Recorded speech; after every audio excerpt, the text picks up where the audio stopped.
Hello future Niftians, welcome to this channel NG Designing and Arts।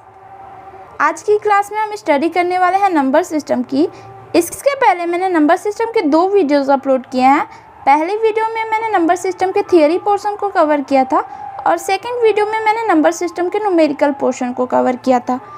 वो numerical portion का part 1 था और आज की क्लास में भी हम नंबर सिस्टम को ही स्टडी करने वाले हैं। ये नंबर सिस्टम का न्यूमेरिकल का पार्ट 2 है।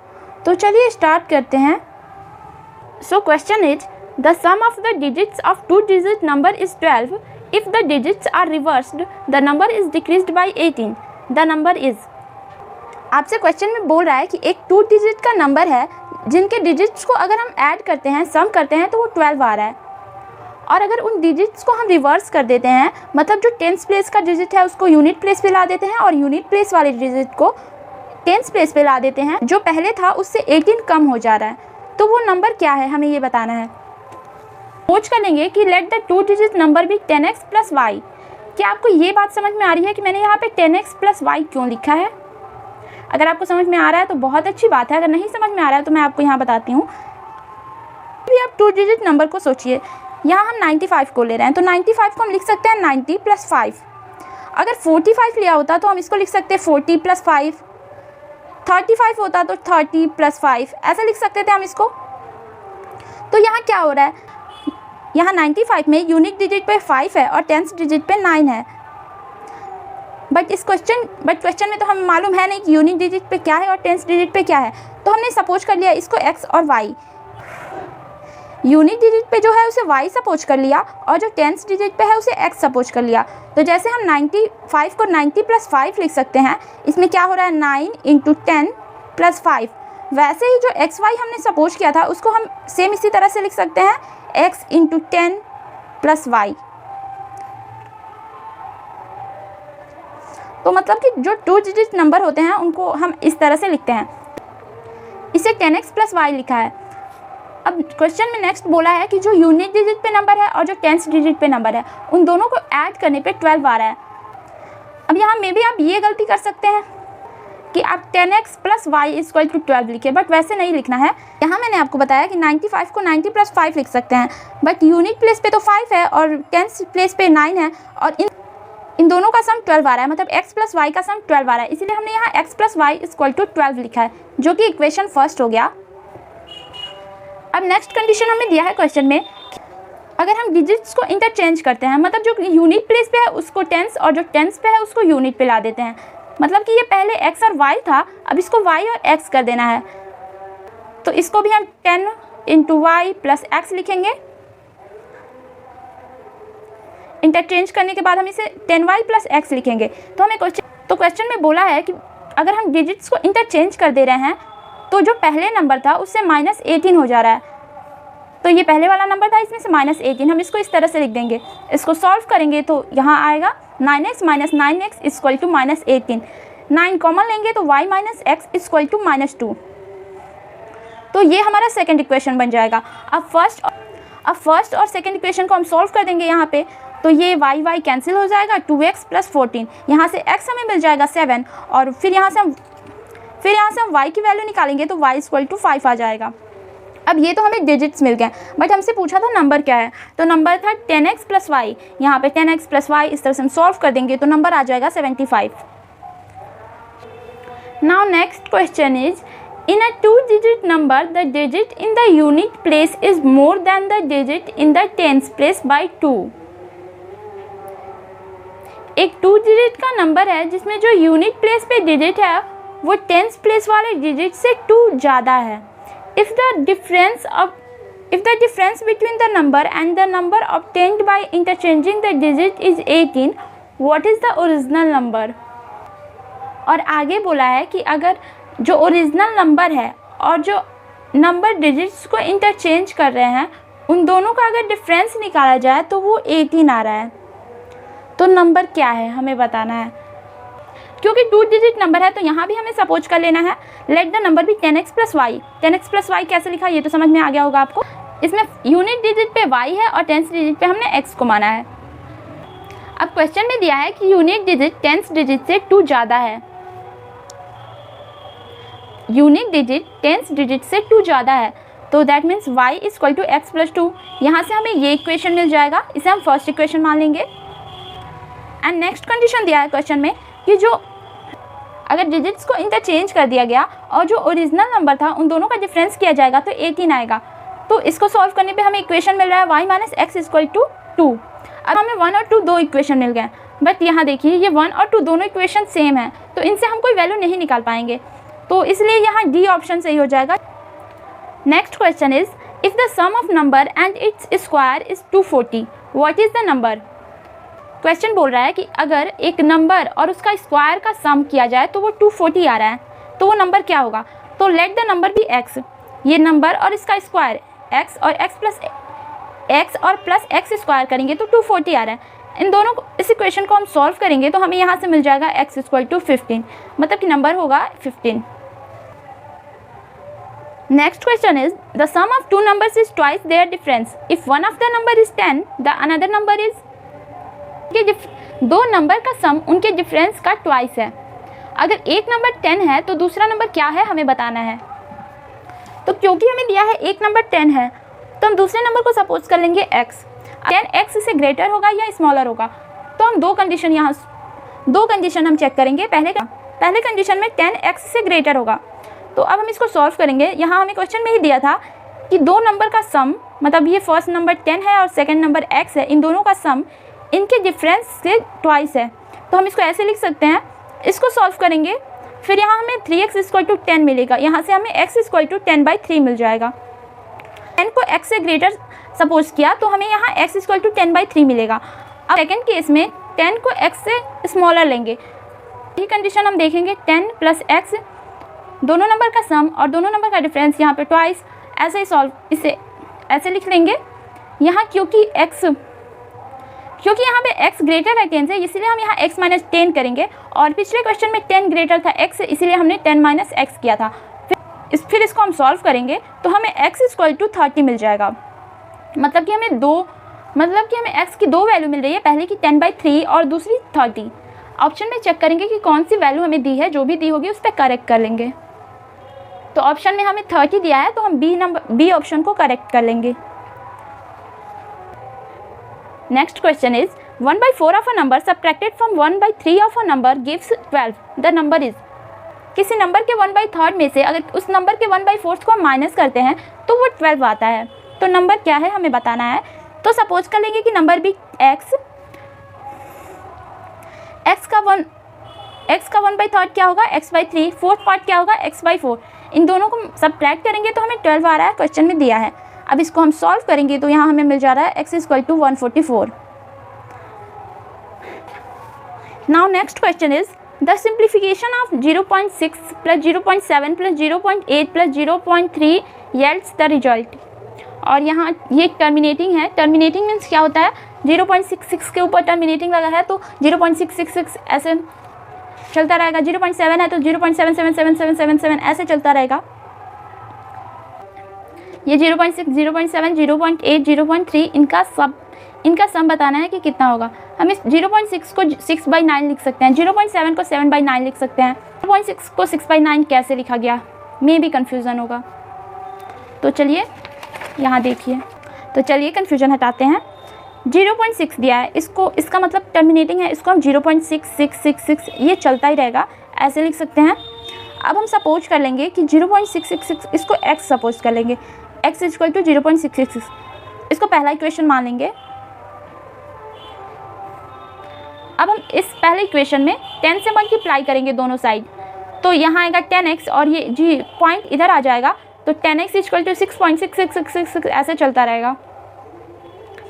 अब हम सेकेंड इक्वेशन में इसे माइनस कर देंगे फर्स्ट इक्वेशन को, तो 10x माइनस x 9x आएगा, और 6.666 में से माइनस करेंगे 0.66 को, तो ये आएगा 6.000, क्योंकि ये आगे वाला 6 तो सारा कैंसिल होता जाएगा, ये 0 आएगा।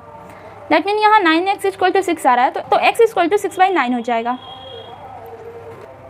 तो इसीलिए हमने 0.6 को 6/9 लिखा है। वैसे इस 0.7 को 7/9, 0.8 को 8/9 और 0.3 को 3/9 लिख सकते हैं।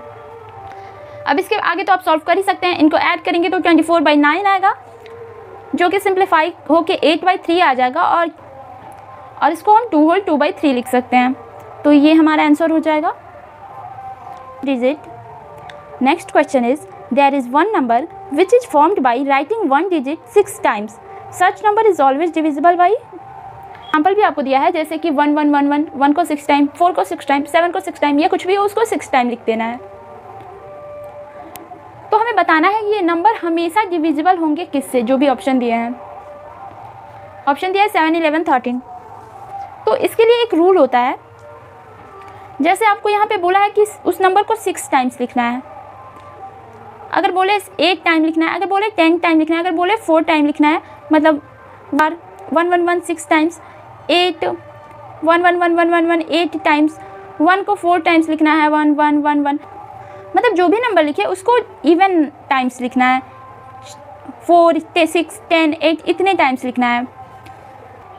तो उसके लिए ये रूल अप्लाई होता है, जो भी इवन प्लेस पे नंबर्स होंगे 1 1 1 1, ये 6 टाइम 1 को लिखा है, जो भी इवन प्लेस पे नंबर होंगे, इवन प्लेस पे ये है, इनको ऐड कर लेंगे, 1 1 1 3 होगा, और उसमें से माइनस कर देंगे जो ऑड प्लेस पे डिजिट होंगे, 1 2 3, इसको भी माइनस करेंगे। और माइनस करने पे अगर 0 आता है, या फिर जो नंबर से डिविजिबल पूछा है, मतलब 7 से पूछा है तो 7 आना चाहिए, 11 से पूछा है तो 11 आना चाहिए, 5 से पूछा है तो 5 आना चाहिए, मतलब कि इन दोनों का इसको सब्ट्रैक्ट करने पे 0 आए, या फिर जो नंबर से डिविजिबिलिटी पूछा है अगर वो आए, तब वो नंबर जिससे भी डिविजिबिलिटी पूछा है 7 से 11 से या 5 से, हाँ डिविजिबल होगा। और अगर दूसरा कंडीशन में 7 आता है तो हम बोल देंगे कि ये 7 से डिविजिबल होगा। अगर सब्ट्रैक्ट करने पे 11 आता है तो बोल देंगे 11 से डिविजिबल होगा। अगर सब्ट्रैक्ट करने पे 5 आ रहा है तो हम बोल देंगे 5 से डिविजिबल होगा। मतलब कि अगर इवन टाइम्स नंबर को लिखा है तो उनके इवन प्लेस पे जो भी डिजिट हैं उनको ऐड करना है, और फिर जो ऑड प्लेस पे डिजिट्स हैं उनको ऐड करना है, और सब्ट्रैक्ट करने पे अगर 0 आए, या फिर जो भी नंबर से डिविजिबिलिटी पूछा है अगर वो आए, तो वो हमेशा उस नंबर से डिविजिबल होता है। तो क्वेश्चन में हमें जैसे दिया है, कोई डिजिट को 6 टाइम्स लिखा गया है, 1 हो सकता है, 4 हो सकता है, 6 हो सकता है, या फिर आप कुछ भी सोच लीजिए। अब हम इनको चेक करेंगे, ये इवन में है क्योंकि इसे 6 टाइम्स लिखा गया है। इवन ये 4 की वजह से नहीं, अगर यहाँ 5 होता, 5 को 6 टाइम्स लिखा गया होता, तो भी ये हम इसको इवन वाली इस कैटेगरी में इंक्लूड करते हैं। ये इवन टाइम्स लिखा गया है 6 टाइम्स। तो अब अगर कोई भी हम नंबर लेंगे तो कोई भी डिजिट्स आप देखिए सारे सेम हैं, तो हम इवन वाले डिजिट को ऐड करेंगे 3 बार, 15 आएगा। फिर उसी में से सेम ही डिजिट को हमें माइनस करना है, 5 5 5 15, तो वो हमेशा 0 आएगा। कोई भी आप नंबर लेके 1 यहाँ से तो 3 - 3, 4 यहाँ से लीजिए 12 - 12, तो ये हमेशा 0 ही आ रहा है। और मैंने आपको बताया था अगर 0 आता है तो जो भी नंबर से पूछा हम बोल देंगे वो डिविजिबल है उससे। या फिर अगर आपको इस क्वेश्चन में सिर्फ ये पूछा होता कि ये 7 से डिविजिबल है कि नहीं, और इन दोनों का सब्ट्रैक्ट करने पे हमें 7 आता, यहाँ जो भी नंबर दिया होता उसको सब्ट्रैक्ट करने पे 7 आता, तो हम बोल देते 7 से डिविजिबल है। जो भी नंबर दिया उस 7 टाइम्स लिखा गया है और डिजिट से सारे सेम है, तो वो हमेशा 0 ही आएगा। दैट मीन्स जो भी ऑप्शन में दिया गया है 7, 11 और 13, इन तीनों से ये डिविजिबल होगा, तो ऑप्शन करेक्ट हो जाएगा all of these. Next question में बोला है if x is smaller or equal to 2 and greater or equal to -1 and y is smaller or equal to 3 and greater or equal to 1, the least possible value of 2y minus 3x is। मतलब x और y इन दोनों के बीच में exist करते हैं, ये आपको बता दिया है, और 2y minus 3x की वैल्यू आपको बतानी है। तो सबसे पहले तो हमें ये फाइंड करना पड़ेगा कि x की वैल्यू क्या हो सकती है, y की वैल्यू क्या हो सकती है। इसके बाद हम सॉल्व करेंगे कि 2y minus 3x क्या होगा। तो यहाँ आपको दिया है x इज़ ग्रेटर देन -1 और इक्वल टू 1। इक्वल टू 1 भी हो सकता है, तो हम -1 को इंक्लूड कर लेंगे। फिर -1 से ग्रेटर है x की वैल्यू 0 1 0 1 और 2 तक, लेकिन 2 पे हमें स्टॉप हो जाना है क्योंकि ये 2 से स्मॉलर और इक्वल टू है, तो 2 को हम इंक्लूड करेंगे क्योंकि यहाँ पे इक्वल टू दिया है। उसी तरह से y की वैल्यू हो सकती है 1 2 और 3। अब यहाँ से हम 2y minus 3x की वैल्यू निकालेंगे, लेकिन हमें ये भी बोला है लिस्ट पॉसिबल वैल्यू बतानी है, मतलब सबसे छोटी वैल्यू क्या हो सकती है। यहाँ देखिए 3x माइनस में है, तो अगर हम x के प्लेस पे सबसे बड़ी वैल्यू रखेंगे, x की ये जो इतनी सारी वैल्यू दी गई है इसमें से अगर हम सबसे बड़ी वैल्यू रखेंगे जो कि 2 है, तो 2 मल्टीप्लाई होकर 3 हो जाएगा। 2 मल्टीप्लाई होगा 3 में तो -6 आ जाएगा, -6 आ जाएगा।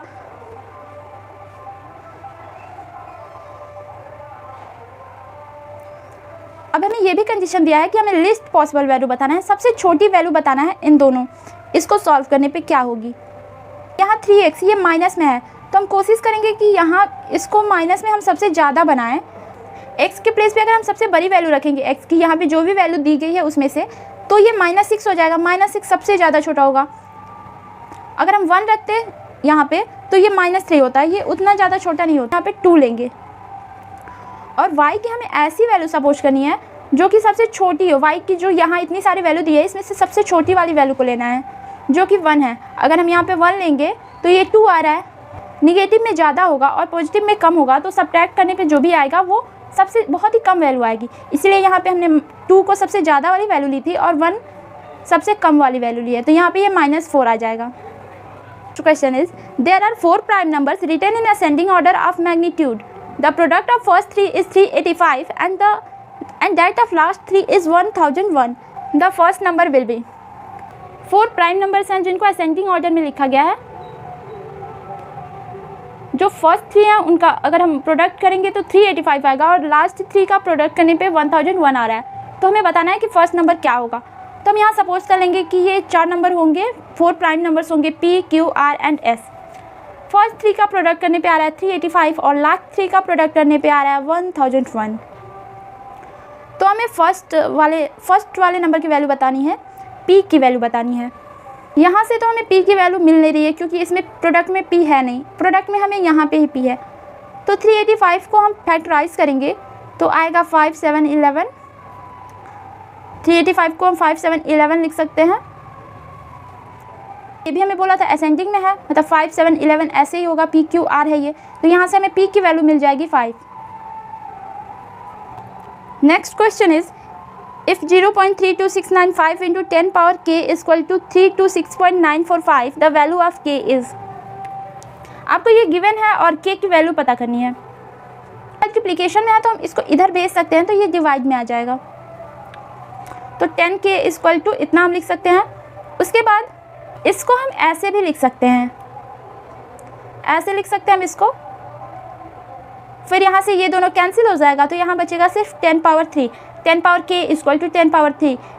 बेस सेम है तो यहाँ पे k इज इक्वल टू 3 आ जाएगा। In a question on division with 0 remainder a candidate took 12 as divisor instead of 21। The quotient obtained by him was 35। Find the correct quotient. एक डिवीजन का question था जिसमें रिमाइंडर 0 आ रहा है, उसमें एक कैंडिडेट ने 21 के प्लेस पे 12 को ले लिया डिवाइजर की तरह। तो 12 को लेने पे जो उसके द्वारा क्वोशेंट उसे मिला उसे 35 मिला।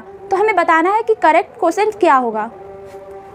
हमें ये पता है कि dividend is equal to divisor into quotient plus remainder होता है, हमें नहीं पता है। और जब स्टूडेंट ने डिवाइजर के प्लेस पे 12 लिया था तो उसे क्वोशेंट 35 मिला है और हमें ये पहले ही बताया है कि रिमाइंडर 0 होगा, तो यहाँ पे हम 0 लिख देंगे।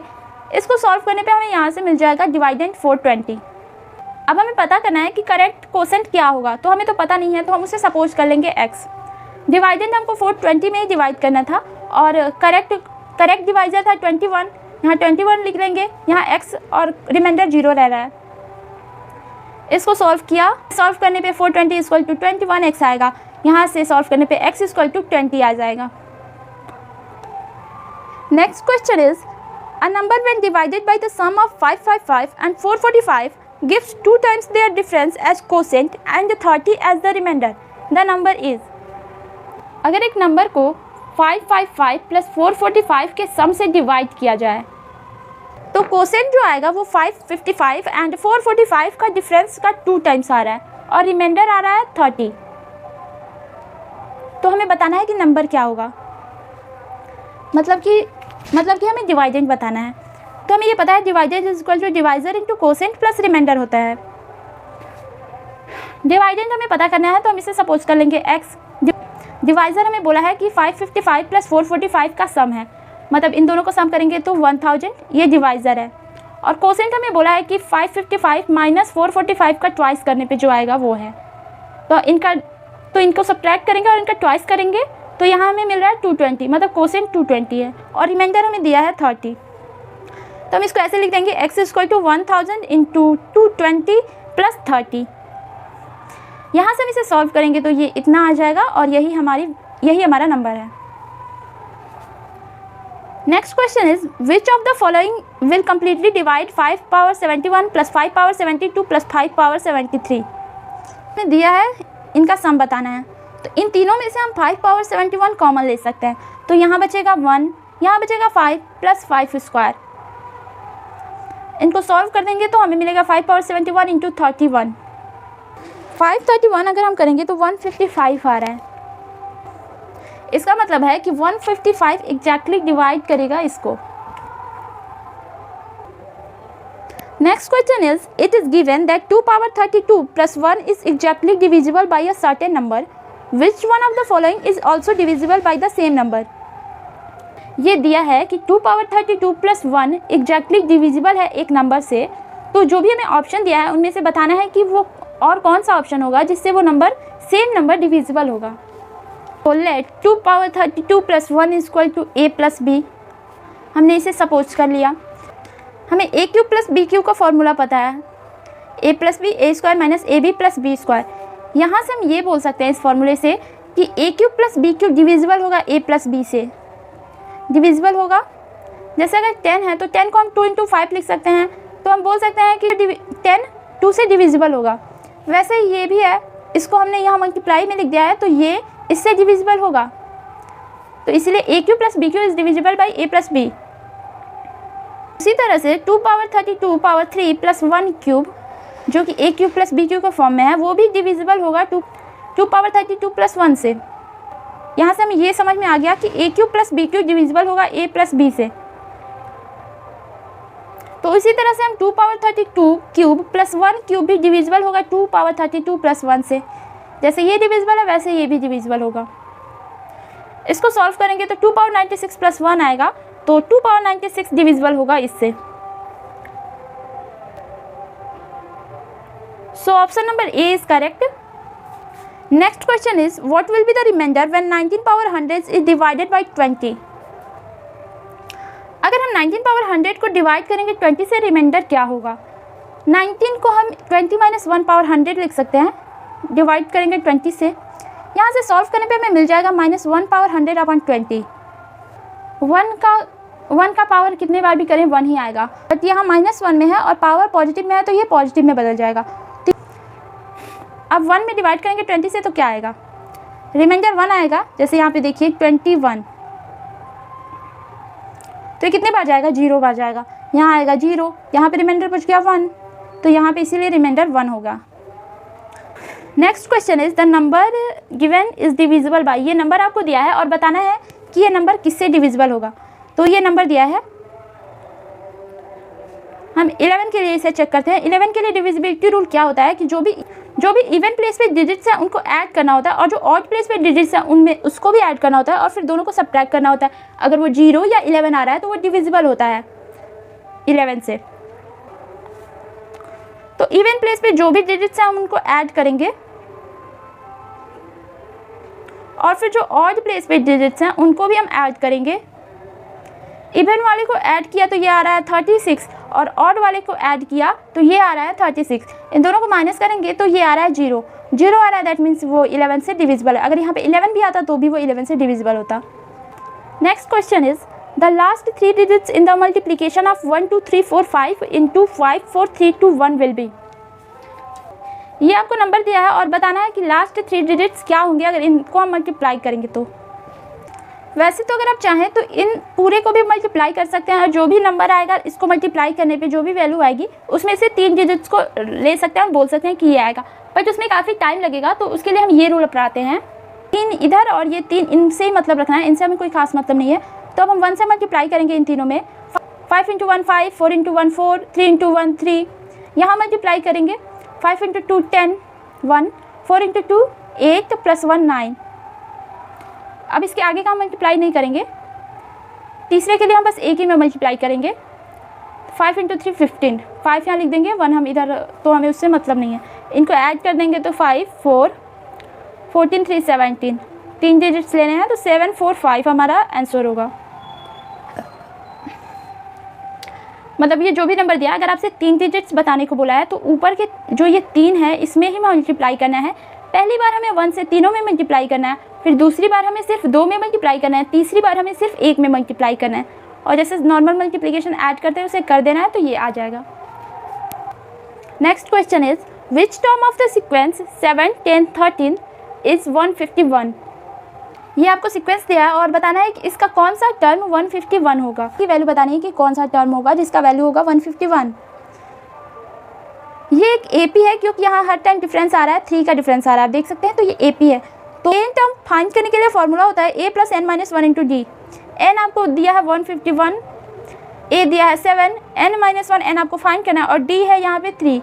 इसको सॉल्व कर देंगे तो आ जाएगा n इक्वल टू 49, मतलब कि एन फाइंड करना था तो ए 49 जो टर्म होगा वो 151 होगा, 49th जो टर्म होगा वो 151 होगा।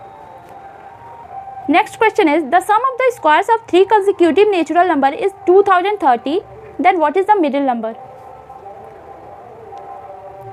3 कंसेक्यूटिव नंबर के स्क्वायर का सम 2030 है, तो मिडिल नंबर क्या होगा हमें बताना है।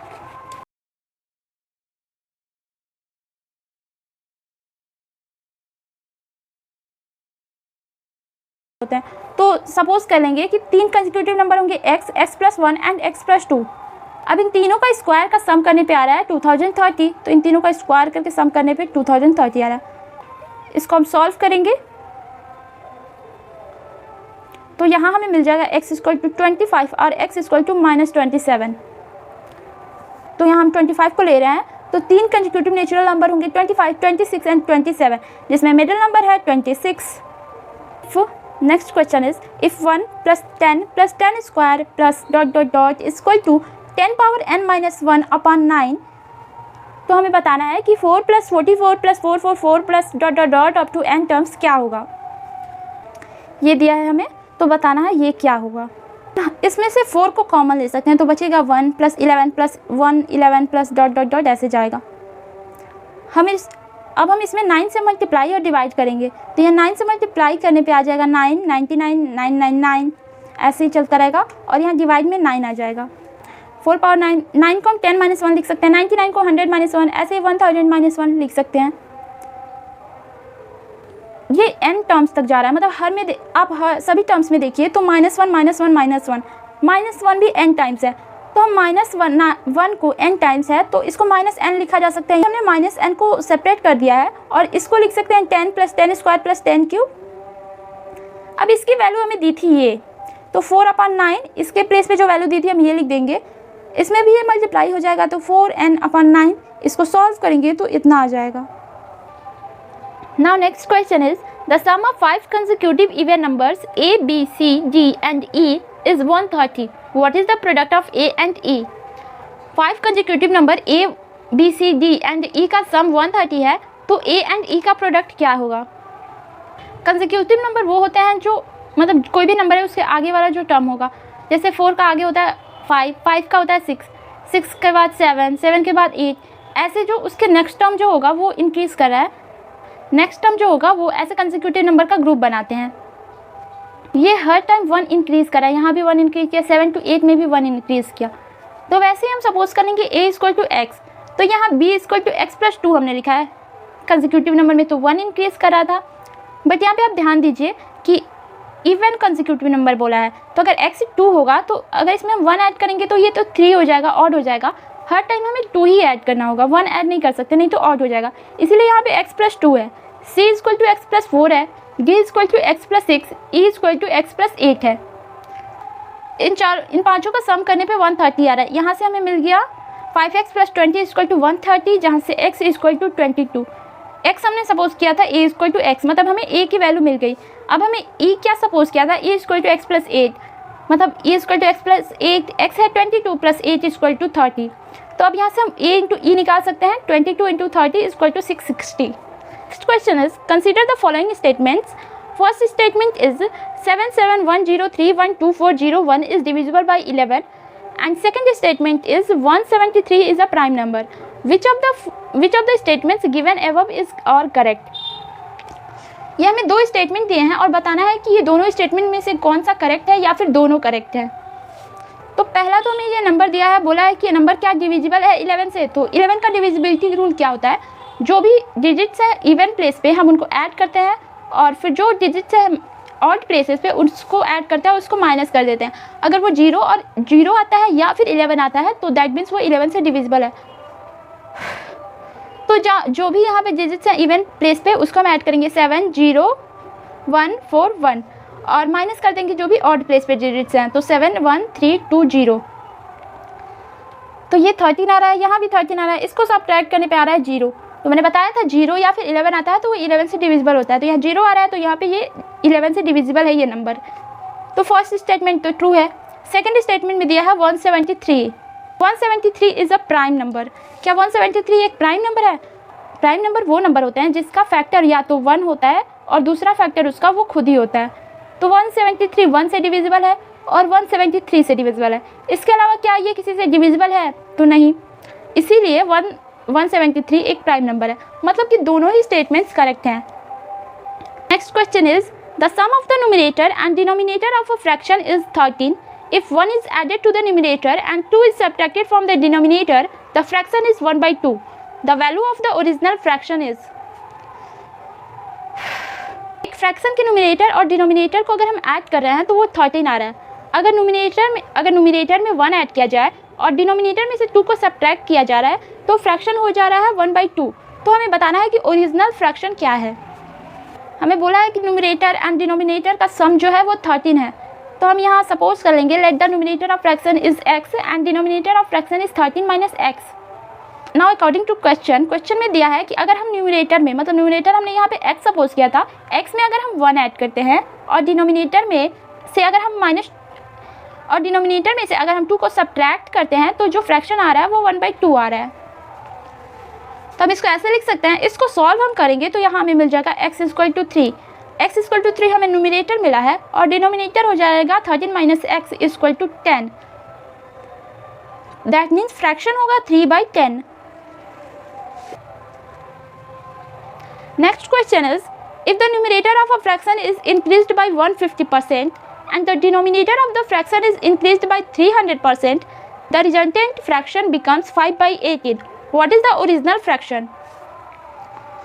क्वेश्चन बोला है कि अगर एक फ्रैक्शन में न्यूमरेटर को इंक्रीज कर दिया जाए 150% एंड डिनोमिनेटर को इंक्रीज कर दिया जाए 300%, तो जो रिजल्टेंट फ्रैक्शन बनेगा वो होगा 5/18।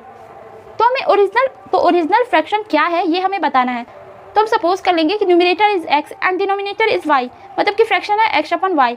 अगर हम न्यूमरेटर में 150% इंक्रीज करते हैं और डिनोमिनेटर में 300% इंक्रीज करते हैं, 150% को हम लिख सकते हैं 25/100, 150% को हम लिख सकते हैं 25/100 और 300% को हम लिख सकते हैं 400/100 लिख सकते हैं।